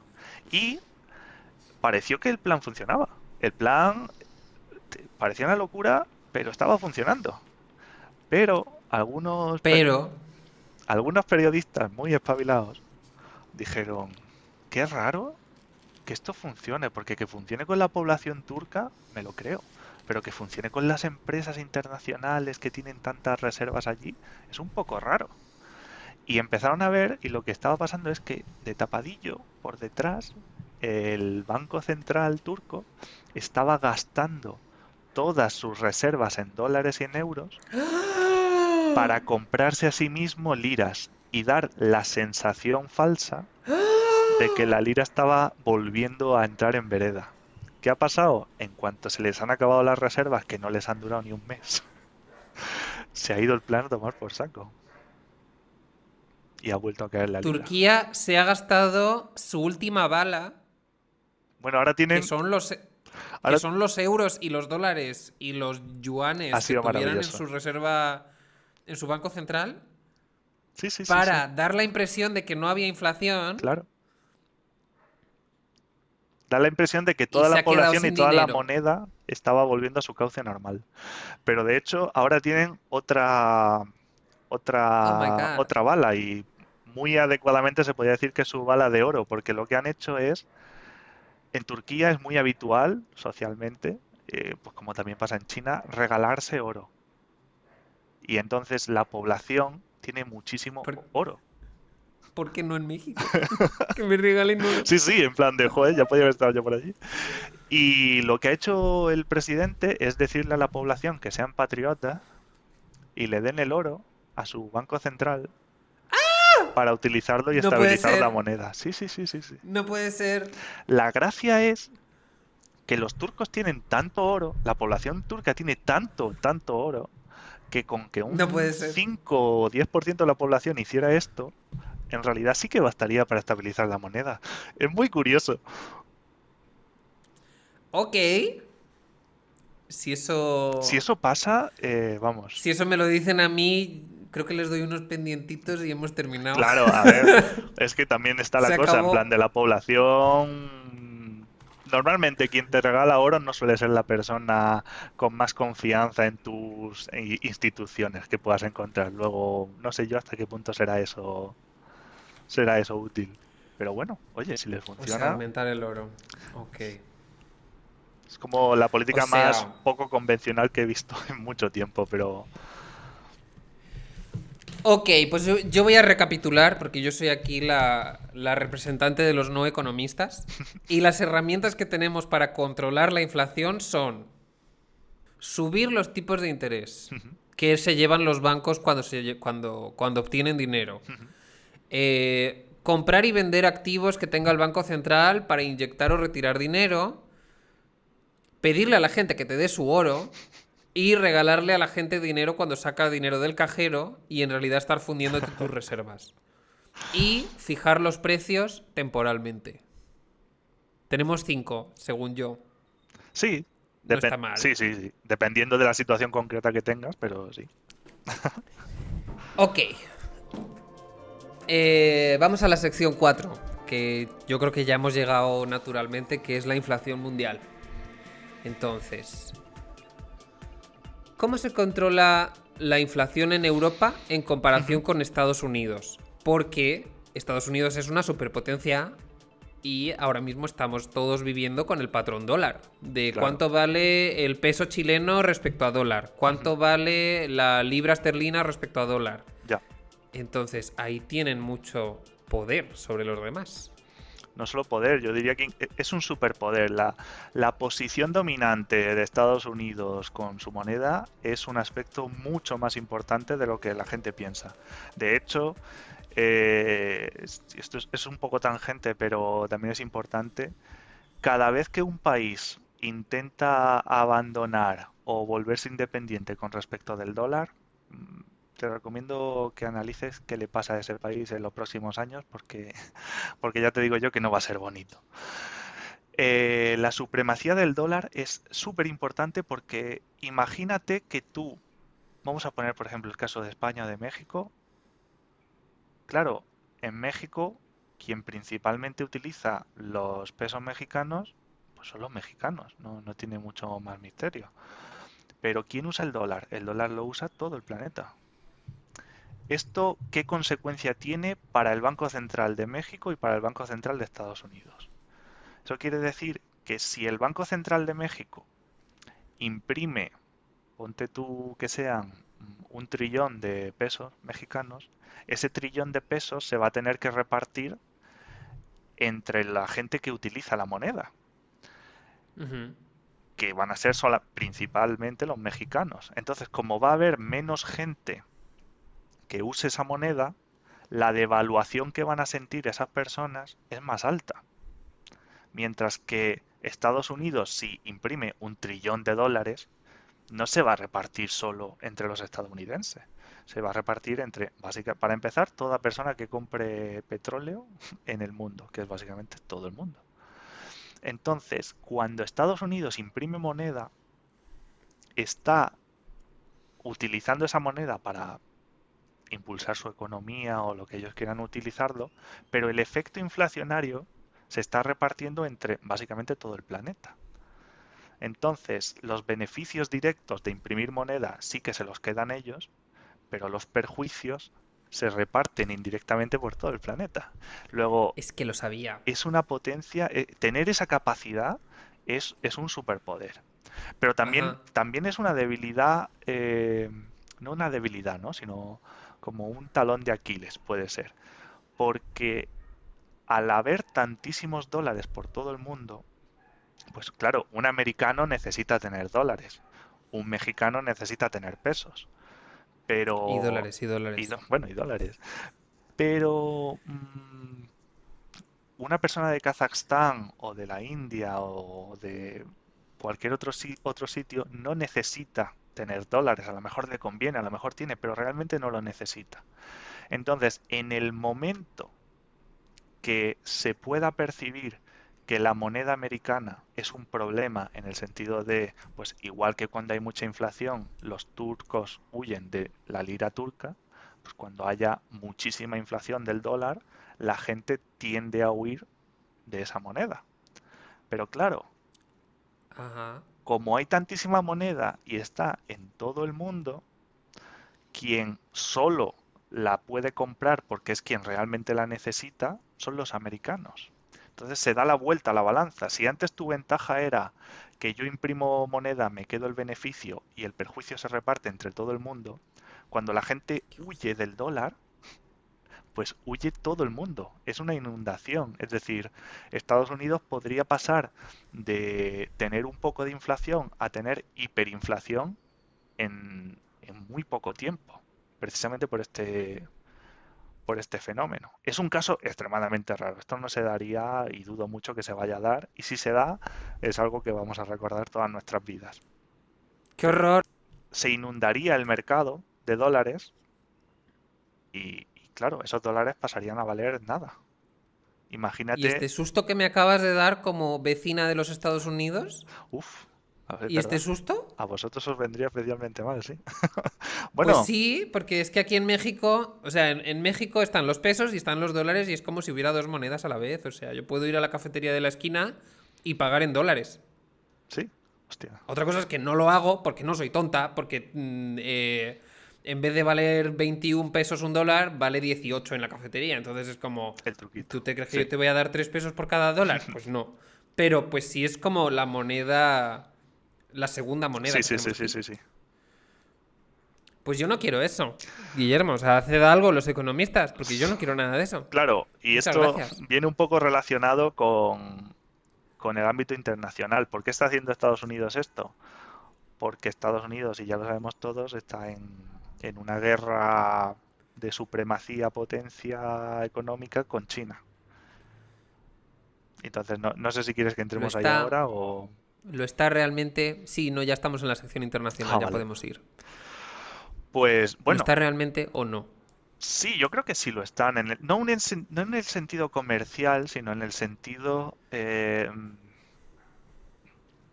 que tanto Estados Unidos como China quieren tener esa posición de supremacía. Es decir, Claro, ¿y quién no? China sabe, claro, que no va a querer tener ese superpoder. Y China, de hecho, ya varias veces lo ha intentado y ha hecho cosas como casi todo el petróleo del mundo se negocia en dólares.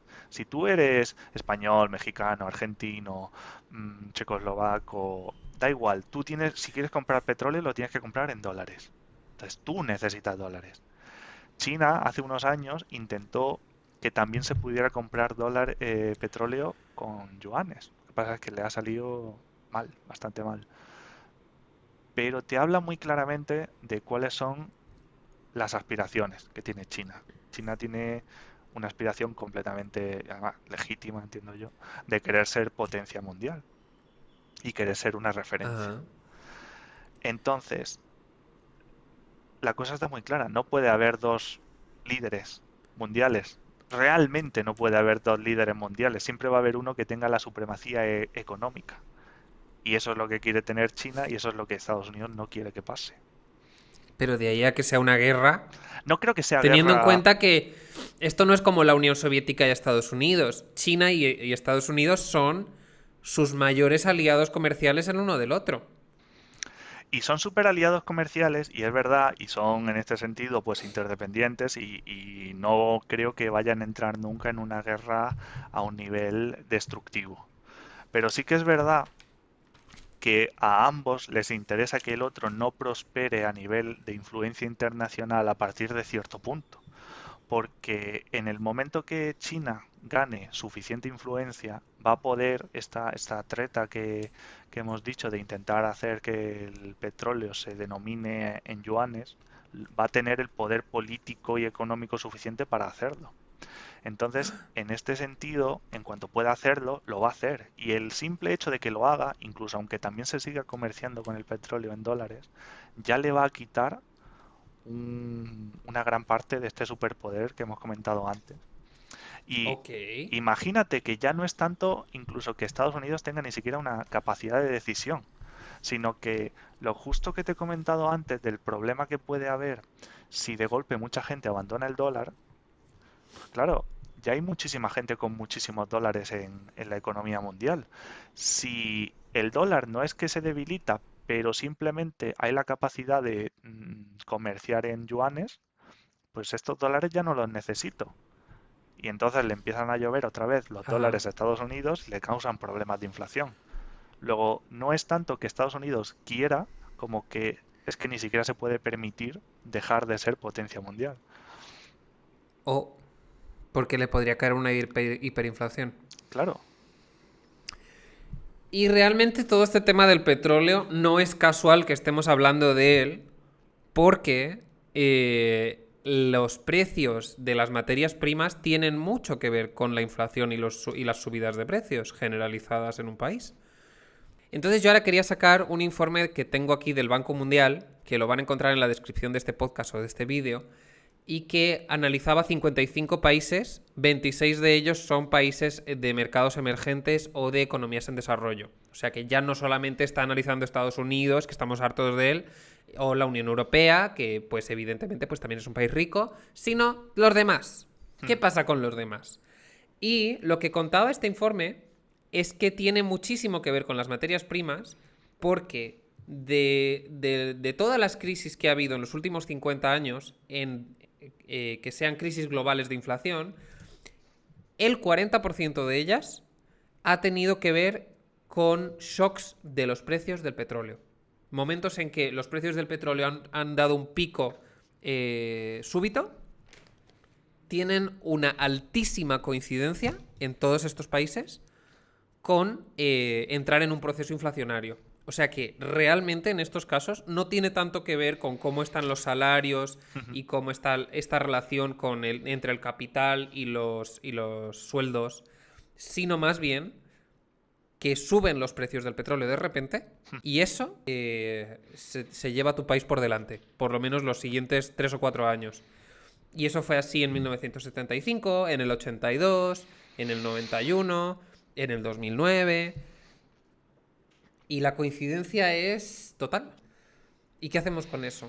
Bueno, aquí yo creo que para empezar también hay que indicar que correlación tampoco es causalidad, aunque en este caso sí que son en parte la causa, pero no son los principales culpables muchas veces. Quiero decir, un golpe un shock de los precios del petróleo puede actuar como un catalizador de otros problemas que ya se hayan ido acumulando en la economía global.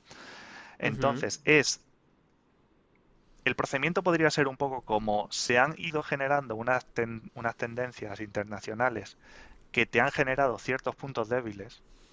Tú no te has ido dando cuenta de esos puntos débiles, o más bien no te has querido ir dando cuenta. Y el shock de petróleo es el que, de golpe, pone de manifiesto toda esa tensión que se ha ido acumulando y parece que ha sido culpa del petróleo, pero realmente hay políticas de bancos centrales y todo lo demás durante los años anteriores que han tenido ese efecto. Sí que es verdad que para las economías, sobre todo pequeñas, o las economías que se suelen denominar como tomadoras de precios, es decir, que son economías pequeñas que no pueden influir Ajá. a nivel internacional en los precios de un bien y muchas veces que son dependientes de a lo mejor uno o un par de sectores que forman gran parte de su economía. En ese sentido, ¿qué puedes hacer cuando tienes un shock de petróleo? Pues puedes hacer muy poco. Una de las medidas que sí que se pueden tomar y que algunos países toman es establecer reservas, utilizar derivados de cobertura, aunque es un poco raro que lo hagan a nivel nacional. Pero, por ejemplo, yo diría que en las últimas, desde la crisis del 2008, básicamente, nos hemos vuelto bastante más resistentes a todas esas cosas. De hecho, no sé si lo sabéis, pero una cosa muy curiosa, el año pasado el precio de petróleo estuvo en negativo, en plan, estuvo en menos 50, menos 40 y pico dólares. Fue durante muy poco tiempo, pero sí, fue una cosa que nunca jamás se había visto. Ah, es Y verdad que te pagaban por llevártelos. sí, sí, sí, sí, sí, sí. Y eso fue por un tema más Llévense mis de barriles de petróleo, por favor. derivados de petróleo y cosas por el estilo. Pero fue muy curioso. Sin embargo, por muy gracioso que sea el chascarrillo, eso en cualquier otra época hubiese generado un shock grandísimo que probablemente hubiese desencadenado una crisis. Sin embargo, claro, dentro dentro de la marabunta y de la fiesta que ha sido 2020-2021 fue como, bueno, sí, otra cosa más que me estás contando. Pero esto, ¿por qué pasa? ¿A qué? Porque antes estábamos todo el planeta era muchísimo más dependiente de la producción de petróleo de, sobre todo, principalmente, Oriente Medio. Y lo que está pasando desde 2012, 13 o por ahí es que, eh, y esta es una de las cosas que sí que tenemos que darle un poco de gracias a Estados Unidos. Estados Unidos ha desarrollado, y Canadá, una economía de producción de petróleo muy potente por fracking, que la verdad es que no es como la mejor práctica que te puedas echar a la cara, pero lo que ha hecho es que funciona como una especie de parachoques. Cuando hay problemas de producción o de suministro en Oriente Medio, Estados Unidos y Canadá son capaces de adaptar su producción para compensarlo. Y el mundo parece haberse hecho muchísimo más resistente a los shocks de petróleo ahora que hace unos años. Pero hasta el 2015, un shock de petróleo puede hundir una economía, sobre todo una economía pequeña, muy fácilmente. Y esto es gracias al fracking. En gran parte, sí, porque el fracking, la capacidad de producción de petróleo que ha tenido Estados Unidos es una locura. Si tú buscas cualquier gráfico en producción de petróleo, es increíble la subida que ha dado. Y mira que la práctica es, vamos a decir, como mínimo controversial, por no decir otra cosa. Pero a efectos mundiales, ¿no? En lo que nos afecta más directamente a las economías que no somos Estados Unidos, es en eso. Qué fuerte. Yo como mexicana honorífica, igual que Chabela Vargas, yo tengo que decir aquí una cosa. No sé cómo afecta en los porcentajes, pero si vamos a darle las gracias a Estados Unidos por su producción de petróleo estabilizando los precios globales, Hay que decir que el petróleo de Estados Unidos en buena parte también sale de México, Sí, es verdad. porque está robado a través de un tratado posterior a la guerra y la invasión de Texas en el siglo XIX, y que tenemos prohibido constitucionalmente refinar nuestro propio petróleo, ¿Qué? so pena de que nos invadan de acuerdo a ese tratado. Así que gracias México también, ¿eh? Cuidado con Hostia, eso. yo no tenía ni idea de eso. No, no, no. México no puede refinar su propio petróleo de acuerdo a ese tratado de paz. Paz de que no te vuelvo a invadir si me das todo tu petróleo, todo tu crudo, para que yo lo refine, o te invado de nuevo. Y no te quito solamente Texas y California, y casi te quito Baja California Sur, y Nuevo México, y Arizona, y todos esos países que se llevó. No Entonces, tenía ni cuidado con idea de eso. eso. No, no, sí, sí, sí. Además es que eso está en nuestra constitución y en el tratado de... En el Telecán, en el Tratado de Libre Comercio del Atlántico Norte. Y por eso... Y eso es parte también de la riqueza de los Estados Unidos.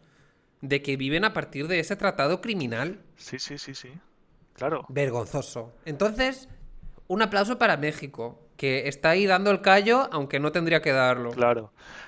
Claro, yo siempre me había preguntado que incluso para la producción tan grande de petróleo que tiene el sur de Estados Unidos, la industria petroquímica que tenían era simplemente demasiado grande. En plan de, ¿quién les iba a dar tanto, tanto petróleo para que lo procesaran ellos? No tenía mucho sentido. Ahora tiene un poco más de sentido. Sí. Mis Hostias, compatriotas qué fuerte. mexicanos. Muy fuerte. Yo lo sé. Yo cuando leí eso es que me quedé loca. O de una forma no capacitista me quedé muerta. Quedé. En fin. En fin. Créditos dados a todos. Entonces, a mí me queda una duda y yo creo que a nuestros oyentes que lleven aquí ya casi 2 horas con nosotros, realmente una y bastantes más dudas tendrán. Pero ¿cuál es la causa de la crisis actual de inflación? Pues bueno, de hecho hace muy poco, ayer estuve teniendo un debate con otra gente sobre esto, porque desde un punto de vista que sobre todo estarían defendiendo los monetaristas, la culpa de la inflación que tenemos actualmente viene directamente de haber imprimido mucha más moneda. Pero aquí hay un problema, y este problema es que llevamos imprimiendo moneda desde 2008. ¿Y por qué se da ahora y no en 2016 o en 2017? Obviamente la pandemia ha supuesto un aspecto muy diferencial. Y esto está relacionado con lo que te he dicho antes de por qué los bancos no podían llevar a lo que viene siendo la gente realmente el dinero. Podríamos decir que sí que ha habido desde el 2008 un montón de inflación, pero lo que ha pasado es que la inflación se ha ido al mercado financiero. Por eso, si tú ves los gráficos de la bolsa desde el 2008, son prácticamente rectos, son una subida gigantesca y nunca antes vista en la historia.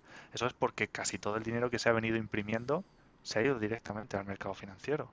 Y Ay, por favor. eso es un problema. El problema que tenemos ahora es que mucha gente durante esta crisis, sobre todo, por ejemplo, sobre todo en los países donde más programas sociales se han hecho, ha aumentado su tasa de ahorro una barbaridad. Y ha aumentado su tasa de ahorro, por un lado, porque les han estado dando pues las ayudas que había que dar para que la gente pudiera aguantar, y por otro lado, pues porque no podían salir a gastar pues prácticamente nada. Entonces tienes la doble situación de que la gente ahora puede salir a consumir y que además tienen de media más ahorros, digo de media porque esto de decir que la gente está súper bien ahora con más ahorros y tal, bueno, pues obviamente tiene unos sesgos gigantescos entre qué persona y qué tipo de persona, pero bueno, Sí, habría que preguntar eso es a que alguien. eso ahí hay mucho que cortar.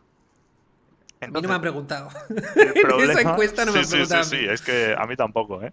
Pero el problema que tenemos ahora es una conjunción de que las políticas monetarias que hemos tomado desde la crisis del 2008 empiezan a poder trasladarse a la economía real como contraparte de la economía financiera. Entonces, el problema que tenemos es, incluso aunque tomemos medidas para parar la inflación, ¿vamos a poder parar el acumulado de más de una década de impresión de moneda o no vamos a poder hacerlo? ¿Esto es la crisis de 2008 quitándose la careta y siendo ella otra vez? Sí, un poco sí, la verdad. La verdad es que es, es una mezcla, porque... Suélteme el brazo, señora. Y esto viene en relación con lo que habíamos hablado antes de qué herramientas tienen y no tienen los bancos centrales. Lo que habíamos dicho de subir los tipos de interés funciona hasta cierto punto, pero si la gente, considerando el ahorro medio, mucho dinero ahorrado, pues es que es muy simple. Si tú tienes mucho dinero ahorrado y ves que los precios empiezan a subir, pues lo vas a utilizar antes de que pierda más valor todavía. Entonces, cuanto más dinero ahorrado tienes en la economía, se puede interpretar como que tienes pues, literalmente un saco de, se le suele decir pólvora seca. Tú tienes un saco de pólvora seca debajo y como se te caiga una chispa, pues ya te cuento lo que va a pasar. Entonces estamos en un escenario muy difícil, ¿eh? Y de hecho, no me gustaría ser banquero central hoy día porque no podría dormir por las noches, pero lo- las medidas que van a tener que tomar los banqueros centrales espero que sean muy imaginativas porque van a hacer falta. Ok. Es un poco cenizo, lo sé, pero Ok, no soy ok. muy positivo Entonces, ante el futuro. yo tenía aquí dos preguntas de cierre, te las voy a hacer, Sí, sí. aunque yo creo que ya me estoy oliendo la respuesta. Em, Resulta que en el último año los economistas han estado divididos sobre si esta inflación es buena Ya. porque es temporal o si no es temporal y por tanto es preocupante y no se va a ir así sola. Entonces, ¿dónde te alineas tú, Claro, Guillermo claro. Fajardo? El caso es que hay un factor que sí ha sido temporal, es decir, ha habido un descolocamiento de la cadena de suministro a nivel global que sí que ha generado una inflación un poco coyuntural, ¿no? Artificial del momento, que sí que es un aspecto temporal, pero creo que esto ha servido justamente para tapar las verdaderas presiones inflacionarias que había detrás. Si esta inflación fuese temporal, no debería seguir subiendo a febrero de 2022. Debería haberse quedado en diciembre, enero de 2000, en diciembre de 2021, enero de 2022. Sin embargo, lo que estamos viendo es que cada vez está subiendo más, que febrero es más grave que enero, que tenemos toda esta tendencia. Entonces, no creo que sea temporal. Sí creo que igual sí puede ser no tan grave como parece, pero aún así, una inflación que en vez del 7% sea del 5 o del 4,5%, sostenida en el tiempo, va a ser un gran problema. Sobre todo porque va a forzar la mano de los bancos centrales a subir tipos de interés y toda la gente que se ha estado endeudando al 0% o en negativo va a empezar a ver que tiene que pagar intereses cada vez más altos y que no, a lo mejor no va a tener capacidad de pagarlos. Ah, Y si esa gente quiebra y los que más deuda tienen en ese sentido son los países, pues puede haber un problema. Si viene una crisis ahora no va a ser como la del 2008, porque la del 2008 lo que pasó fue que la gente tenía mucha deuda, pero los países no mucha. Y ahora lo que va a pasar es un poco lo contrario. La gente no tiene tanta deuda, pero los países están hasta las cejas. y mi última pregunta entonces Sí. es, ¿tú crees que la gente debe preocuparse por la inflación actual? Pues sí, yo creo que la gente debe preocuparse. A ver, preocuparse dentro del escenario debe ser algo que mantengan en mente, pero tampoco tienen un montonazo de capacidad de acción. Mm, Entonces, ¿hasta qué punto te quieres preocupar? Si tú tienes unos ahorros semejantes, no sé si habéis visto hace poco toda esta tendencia un poco sospechosa, no sé, que Bill Gates, Elon Musk y toda esta gente están comprando mucho tierra, están comprando terrenos de cultivo. Ay, qué perros. Se pasan. Y esas compras, el tipo de compras de bienes raíces, de materias primas, de no sé qué, suelen ser consideradas siempre en el mercado financiero como compras defensivas, compras de protección ante la inflación. Entonces, no sé qué Eso lo decirte, están comprando pero ellos. sí, sí, sí, sí, sí. De hecho, Bill Gates ahora mismo es la persona con más terrenos en todo Estados Unidos. No sé si la Se primera o la pasa, segunda. se pasa. Ya veo. Qué bien. Oye, pues Si creo que salimos hay de un... aquí, Creo... puede ser con políticas, pero muy imaginativas, ¿eh? Y los bancos centrales no están dando mucho, que también es verdad que no les interesa descubrir sus tácticas. Pero si están siendo imaginativos, lo están siendo de una manera extremadamente silenciosa. Ok. Pero entonces imaginativo sí se puede ser. O sea, Sí, sí. pueden hacer cosas De hecho, como históricamente, Turquía. En plan, sí. dame tu oro. Mira, o sea, es que parece una tontería, pero los países que han salido correctamente de una espiral de hiperinflación han sido países que han hecho ideas locas. Ideas locas y les han salido bien. Creo que hay un ejemplo súper bueno de Brasil, que salió de una hiperinflación y lo hizo todo con métodos de psicológicos para engañar a la población. Y funcionó perfectamente. ¿Qué hizo? Creo que lo que hizo fue, su moneda estaba en hiperinflación, se inventó otra moneda, Ah, pero no la cambió, sino que las dos monedas eran vigentes al mismo tiempo. Y lo que pasaba era que fijó los precios en una de ellas. Entonces, en la moneda normal, el litro de leche, pues 1 millón, ahora cuesta 5 millones, ahora cuesta 10 millones, y en esta moneda siempre valía uno, por ponerte un ejemplo. Entonces, utilizó esa moneda como una especie de ancla psicológica para que la persona los tomara como referencia y luego fue estableciendo unos tipos de cambio entre las dos monedas que ya sí iban controlando ellos. Fue una manera indirecta de intentar controlar los precios, pero al mismo tiempo no meterle pánico a la población. Y ok. creo que esta medida llevaba por detrás un par más de cosas, pero es que le funcionó. Y esa medida era, pues si no me equivoco, había un montón de economistas y probablemente el consenso general diciendo, bueno, esta gente se ha flipado muchísimo, esta gente está ya haciendo la locura, a ver si le sale, pero es que la situación de hiperinflación es una situación de locura, no vas a poder salir diciéndole a la gente, no, cálmate, todo va bien. Tienes que hacer una idea rompedora. O sea que ahora recuperando lo que decía antes de las herramientas para combatir la inflación, esto es tanto una cuestión de bancos centrales y econometrías y cosas así, como una cuestión sociológica de Sí, cómo sí, sí, sí, sí, calmar un pánico inflacionario entre la población. completamente. A mí, como persona que vive en México y mexicana y todas estas cosas, a mí me gustaría que mi Banco Central y mi gobierno hicieran algo porque no están haciendo nada, en mi honesta opinión. Es que Y realmente, muchas veces lo realmente hacen de aquí los callado. precios están yéndose fuera de control. Porque la gente está muy en pánico, muy de... Es que si no los subes, si no los subo yo, los vas a subir tú. Claro, ese es el punto ¿Y quién clave para eso? que es más problemático, porque incluso aunque todo este efecto de inflación que hemos sufrido hasta ahora sí que fuese realmente un tema coyuntural de la cadena de suministro a raíz del COVID y tal, si eso cala en la psique colectiva y cambia el comportamiento a nivel de actuación ante los precios y los salarios, es que vas a tener el mismo resultado.